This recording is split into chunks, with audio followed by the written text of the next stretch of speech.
И во Тетово денес полиците за леб во маркетите се полупразни. Леб има само од неколку помали произведувачи. Собствениците на пекарите велат дека одлуката на владата за замрзнување на цената на лебот е на нивна штета, затоа што и нивните трошоци се зголемени, како давачките за струја и плати, така и цената на брашното.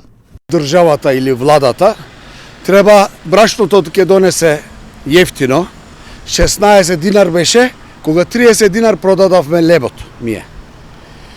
16 тип 500, 418 беше, 18 динар. Сега е 30 динара, тип 500, тип 400 Б е 32 динара. Тип 434 динара.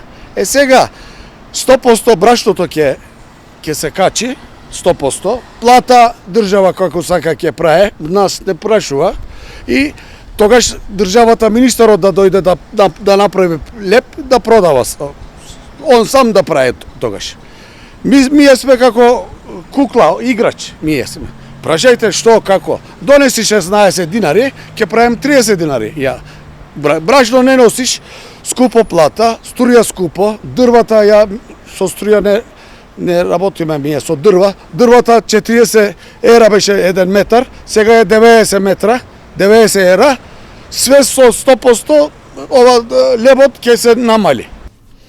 Министерот за земјоделство, шумарство и водостопанство Љупчо Николовски вели дека со замрзнатата цена на лебот ги штитат граѓаните.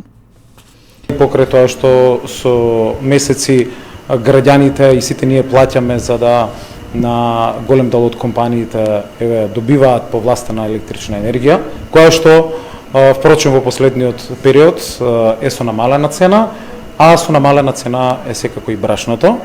Така да сето тоа доведува до одлуката која што ги штити граѓаните, дека не може едни мерки да се носат за да некој се богати, а за некој да осиромашува. Владата е на граѓаните и за граѓаните, затоа сметам дека одлуката беше донесена на база на сите информации кои што ги има Министерството за економија. Државниот базарен инспекторат ги направил исто така сите пресметки и контроли и граѓаните мора да се заштитат, особено станува збор за само два продукти кои што ги произведуваат пекарниците, сите овие компании од овој сектор, во време кога е намалена цената на електричната енергија, во време кога е намалена цената на брашното.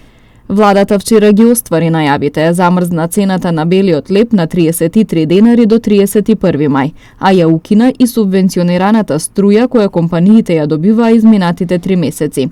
Мерката нема да важи од 1 април, а ваквата одлука следува откако анализите на надлежните покажале дека компаниите кои ја користеа поволноста со ефтина струја, најголем дел од нив, односно 70%, не ги намалиле цените. Властите најавија во следните денови засилени контроли на пазарниот инспекторат.